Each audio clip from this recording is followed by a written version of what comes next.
খুবই গধুৰ দায়িত্ব আৰু বৰ্তমান সময়ত এই বিভাগবিলাক আমাৰ ইয়াং জেনেৰেশ্যনখিনিক সব ক্ষেত্ৰতে কেনেকৈ মানে আগবঢ়াই লৈ যাব পাৰে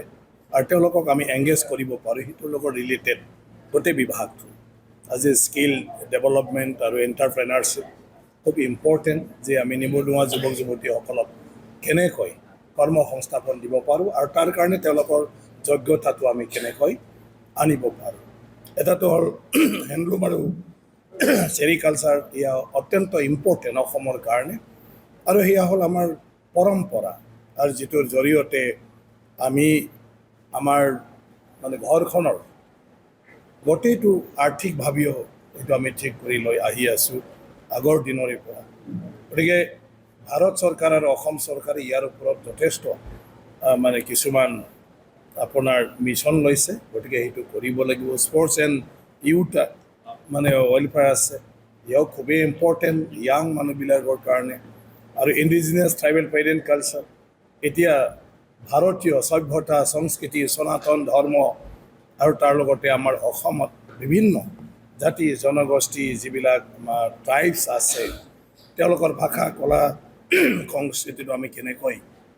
ৰক্ষণাবেক্ষণ দিম অটুট ৰাখিম আৰু দৈনন্দিন জীৱনত তেওঁলোকে তেওঁলোকৰ সমাজৰ ৰীতি নীতি দি কেনেকৈ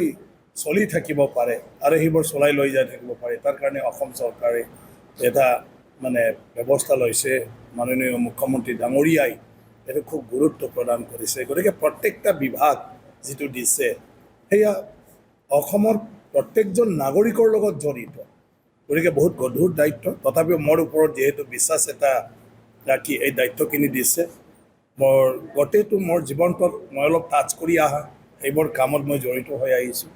গতিকে নিশ্চয়কৈ দক্ষ আমাৰ বহুতো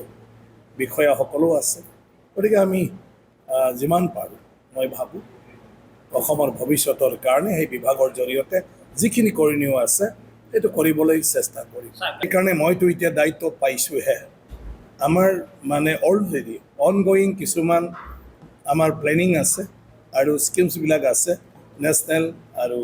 আমাৰ ষ্টেটৰো ৰাষ্ট্ৰীয়ভাৱেও আছে তো এতিয়া মই মন্ত্ৰী হোৱাৰ পিছত এতিয়া যিহেতু মই বিষয়াসকলৰ লগত কথা পাতিম এই বিষয়ত বিভিন্ন তথ্য ল'ম বাকী আমাৰ পৰম্পৰা ইয়াৰ গোটেই মানে কিবিলাক মানে কাম কৰাটো অত্যন্ত প্ৰয়োজন সেইটো মই বুজি পাওঁ কিন্তু স্ক'পটো কি আছে এইটো চাই লৈ পেলাই উদ্যোগ ল'ম গতিকে গোটেইটো বিভাগৰে মোৰ তেনেকুৱা মানে চবটো ইম্পৰ্টেণ্ট আমাৰ মানে গাঁৱলীয়া মানুহৰ লগত গাঁৱৰ মানুহৰ লগত সম্পৰ্কীয় গোটেইটো গতিকে এতিয়া তাত কি স্ক'প আছে যিটোৰ দ্বাৰা